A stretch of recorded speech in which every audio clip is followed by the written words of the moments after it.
மாதந்தோறும் first Sunday அன்று கிரியாஸில் நாம் வாங்கும் அனைத்து பொருட்களுக்கும் எக்ஸைட்டிங் ஆஃபர்ஸ் அண்ட் கிஃப்ட்ஸ். குதிரை பேர விவகாரம் தொடர்பாக தற்பொழுது முன்னாள் அமைச்சர் செந்தில் பாலாஜி மற்றும் அவரது சகோதரர் அசோக் குமார் இருவரும் கையெழுத்திட காவல் நிலையம் வந்த நிலையில் அவர்களிடம் போலீசார் விசாரணை மேற்கொண்டு வருகின்றனர்.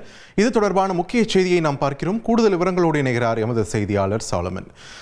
வணக்கம். எத்தனை மணிக்கு செந்தில் பாலாஜி அவருடைய சகோதரரும் வந்தாங்க? எவ்வளவு நேரம் இந்த விசாரணை போயிட்டு இருக்கு? விரிவா பதிவு பண்ணுங்க.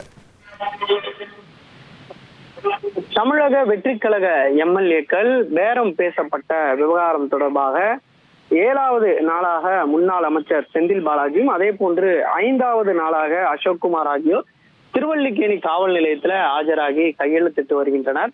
அவர்களிடம் போலீசார் தீவிரமாக விசாரணையை மேற்கொண்டு வருகின்றனர். அரை மணி நேரத்திற்கு மேலாக அவர்கள் இருவரிடமும் தனித்தனியாக திருவல்லிக்கேணி போலீசார் தீவிரமாக விசாரணையை மேற்கொண்டு வருகின்றனர்.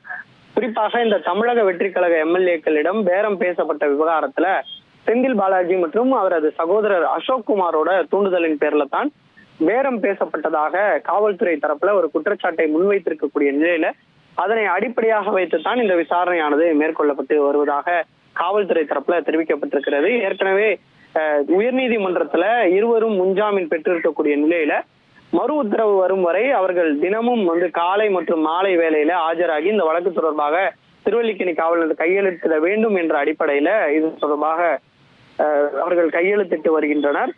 ஏற்கனவே இந்த வழக்குல 14 நபர்கள் கைது செய்யப்பட்டிருக்கக்கூடிய நிலையில அந்த 14 நபர்களும் அளித்த வாக்குமூலத்தை அடிப்படையாக வைத்து தினமும் அவர்களிடம் விசாரணை மேற்கொள்ளப்பட்டு வருவதாக காவல்துறை தரப்புல தெரிவிக்கப்பட்டிருக்கிறது. இதற்கிடையே தான் டாஸ்மாகோட முறைகேடு விவகாரத்திலையும் செந்தில் பாலாஜியோட பெயர் அடிபட்டு அவரிடம் விசாரணையானது மேற்கொள்ளப்பட்ட நிலையில இது தொடர்பாக உச்சநீதிமன்றத்திலும் அவர் மேல்முறையீடுக்கு சென்று முன்ஜாமீன் பெற்றிருக்கிறார். அந்த வழக்கு தொடர்பாகவும் விசாரணையானது நடைபெற்று வருகிறது. இந்த நிலையில தான் இந்த வழக்கு தொடர்பாக தொடர்ச்சியாக அவர் ஆஜரான நிலையில அவரிடம் இந்த விசாரணையானது மேற்கொள்ளப்பட்டு வருகிறது. இதற்கிடையே சென்னை உயர்நீதிமன்றத்துல ஒரு 5 நாட்கள் தனக்கு கையெழுத்து இடுவதற்கான விலக்கும் அவர் தரப்புல மனு தாக்கலும் செய்யப்பட்டிருக்கிறது. இதன் மீதான விசாரணை நாளை வர வாய்ப்பு இருப்பதாகவும் தெரிய வருகிறது. இந்த நிலையில தான் இன்று 7வது நாளாக அவர் திருவல்லிக்கேணி காவல் நிலையத்துல ஆஜராகி கையெழுத்திட்டு வருகிறார்.